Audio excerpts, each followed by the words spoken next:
ఏంటి మీ target assembly కదా? పెద్ద డైరెక్ట్ మొత్తం జాక్పాట్ కొట్టేసారు అనుకోవచ్చు ఎట్లా? జాక్పాట్ దేనికన్నా నా ఆ, టార్గెట్ ఈ రోజు కూడా నేను అసెంబ్లీ ఇదని చెప్పలేను. నా టార్గెట్ ఉమ్, ఒకటే. ఉమ్, మొదటి టార్గెట్ తెలంగాణలో కాంగ్రెస్ పార్టీని అధికారంలో తీసుకురావడము. ఉమ్, తెలంగాణలో విద్యార్థి నిరుద్యోగ సమస్యలు పట్టించుకోకుండా ఏదైతే టీఆర్ఎస్ పార్టీ విర్రవీగిందో వాళ్ళ మెడలు వంచాలనుకున్నాను. నా వంతు పాత్ర నేను పోషించినాను.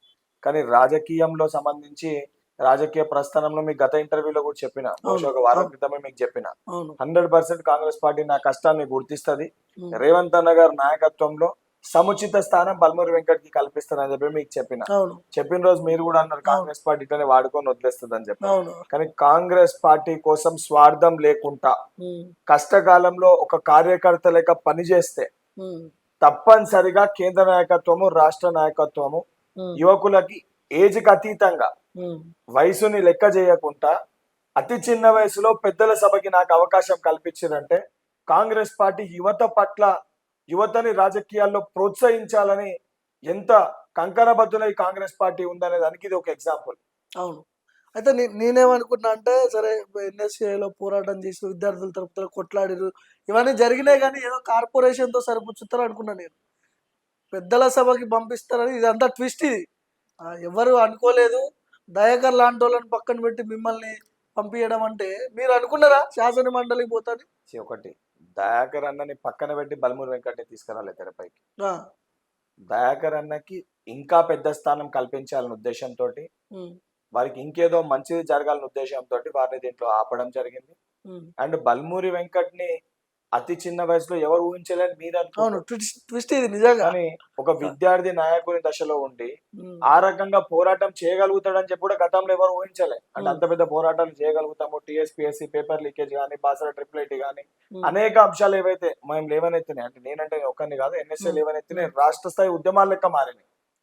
సో ఏజ్ ప్రారంభమయ్యేదే ఎమ్మెల్సీకి 30 సంవత్సరాలు పెట్టారు. అవును. 31 సంవత్సరాలకి కాంగ్రెస్ పార్టీ నాకు అవకాశం ఇచ్చింది. ఉమ్, కాబట్టి ఎవరు కూడా పదే పదే పదే పదే ప్రతి ఒక్కరు కూడా కాంగ్రెస్ పార్టీలో యువతని ఉమ్, ప్రోత్సహించరు అని చెప్పి అది ఊతపదం అయిపోయింది. ఉమ్, కానీ కాంగ్రెస్ పార్టీ కోసం కష్టపడితే, ఉమ్, స్వార్థం లేకుండా, మళ్ళీ చెప్తున్నా, ఉమ్, స్వార్థం లేకుండా కష్టపడితే ఉమ్. 100% పార్టీ రికగ్నైజ్ చేస్తానికి ఎగ్జాంపులే బల్మూరి వెంకట్. అంటే ఏం ఆశించకుండా పని ఏమీ చేయాలంటారు. ఆశించకుండా పని చేయాలి. మీకు అంటే ఎమ్మెల్సీ ఇస్తారు శాసన మండలికి పోతా అని మీకు ఏమన్నా మీ దగ్గరకు వచ్చిందా? చర్చ వచ్చిందా?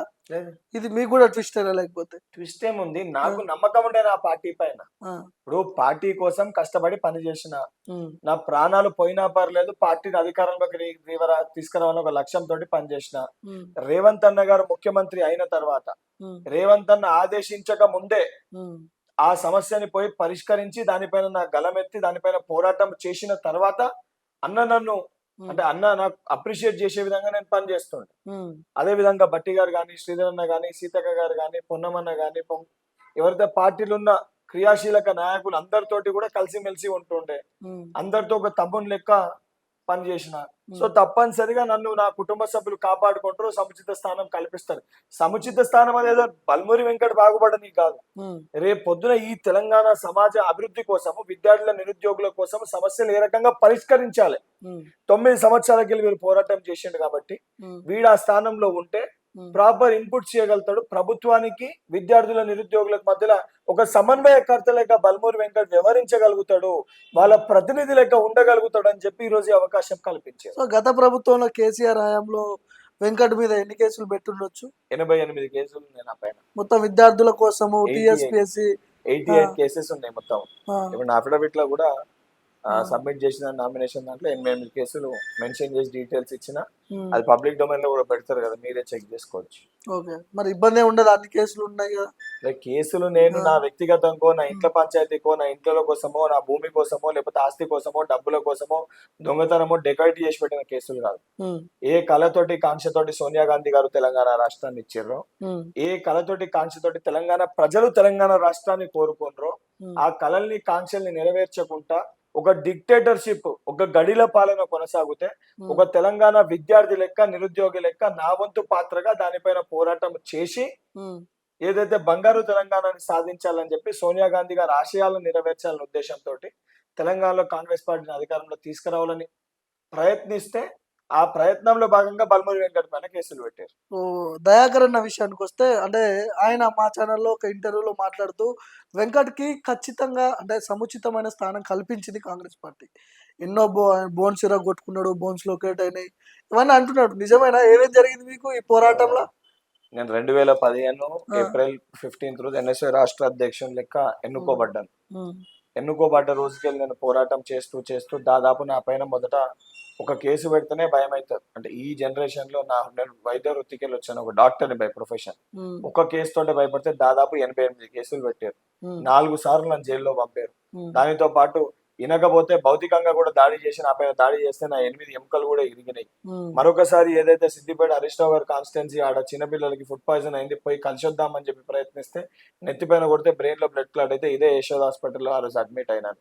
ఓకే. అంటే అన్ని రకాలుగా ఇవన్నిటికీ కాకుండా ఆఖరికి ఒక విద్యార్థి నాయకుడు అని చెప్పి కూడా ఆలోచించకుండా అసెంబ్లీ ముట్టడికి పోతే హ్మ్. కేసు తప్పు రాసి నేను పారిపోయినా అని చెప్పి నన్ను తీసుకుపోయి ఏదైతే మన కరీంనగర్ రోడ్ మధ్యలో ములుగు మండలంలో ఓ జంగల్ తీసుకుపోయి ఎన్కౌంటర్ చేస్తామనే విధంగా కూడా భయపెట్టారు. సరే, ఆ! భయపెట్టే ప్రయత్నం కూడా చేసి టాస్క్ ఫోర్స్ అధికారులు తీసుకుపోయి ఓకే. ఒక టాస్క్ ఫోర్స్ డిపార్ట్మెంట్ ఒక సపరేట్ గ్రూపే క్రియేట్ చేసింది, హైదరాబాద్ సిటీ అంటర్స్ అని ఎన్ఎస్ఏ వాళ్ళ కోసం. మీకోసమే. ఎన్ఎస్ఏ వాళ్ళ ఆ! కోసం ఆ! అంటే అన్ని విధాలుగా హ్మ్. భయపెట్టే ప్రయత్నం చేసిండ్రు, హ్మ్. ప్రలోభాలకు గురి చేసే ప్రయత్నం చేసిండ్రు, హ్మ్. కొట్టిండ్రు, హ్మ్. కేసులు పెట్టిండ్రు, హ్మ్. అన్ని రకాలకి ఇబ్బందులు పెట్టారు. హ్మ్. అన్ని ఇబ్బందులు తట్టుకొని కేవలం ఒకే ఒక్క హ్మ్. పేషెన్స్ తోటి మన పనిని మనం, అంటే నా డిపార్ట్మెంట్ నేను ఒక విద్యార్థి నాయకుని. హ్మ్. సో నా డిపార్ట్మెంట్ 18 సంవత్సరాల నుంచి 40 సంవత్సరాల మధ్యలో ఉన్న విద్యార్థి నిరుద్యోగుల కోసం పోరాటం చేసేది. ఓకే. సో ఈ ఏజ్ గ్రూప్ మధ్యలో ఉన్న ఏ సమస్యలు ఉన్నా హ్మ్. వాళ్ళు మన దృష్టికి తీసుకురావడం కాదు, ఫలానా జాగాలో సమస్య ఉందంటే పోయి ఆ సమస్యని రాష్ట్ర వ్యాప్తంగా తెలిసే విధంగా చేసి హ్మ్. ఆ సమస్య పరిష్కారంలో మన వంతు పాత్ర పోషించాలి.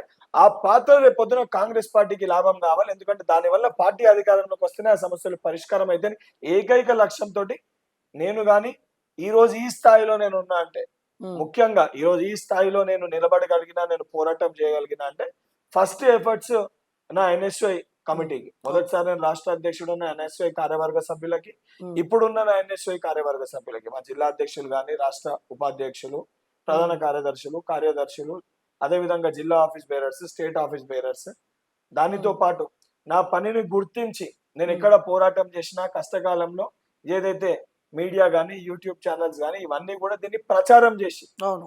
బయట ప్రజలకి చూపించి హ్మ్. వెంకట్ కష్టాన్ని చూపించారు కాబట్టి యెస్. ఈ రోజు ఈ గుర్తింపు లభించింది. ఓకే. ఇవన్నీ చూసి ఇవన్నీ ఏకీభవించి మా కేంద్ర నాయకత్వం ఏదైతే మా హ్మ్. చైర్పర్సన్ సోనియమ్మ గారు, దానితో హ్మ్. పాటు హ్మ్. ఏదైతే ఆల్ ఇండియా అధ్యక్షులు ఖర్గే గారు, ముఖ్యంగా మా నాయకుడు హ్మ్. రాహుల్ గాంధీ గారు, హ్మ్. ఏదైతే కేఎస్యు బ్యాక్గ్రౌండ్కి వెళ్ళి వచ్చిన ఆర్గనైజేషనల్ ఇన్ఛార్జ్ హ్మ్.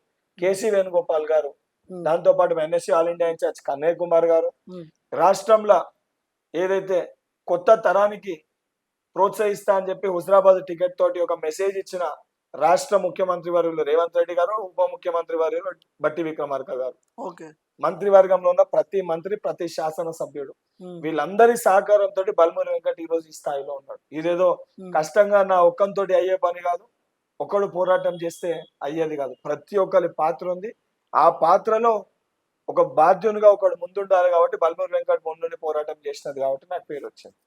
మొన్న జరిగినటువంటి అసెంబ్లీ ఎన్నికల్లో హుజూరాబాద్ నుంచి వెంకట్‌కి టికెట్ రాలేదు. సో, దాంతో మీరు కొంత ఎమోషనల్ అయ్యారు.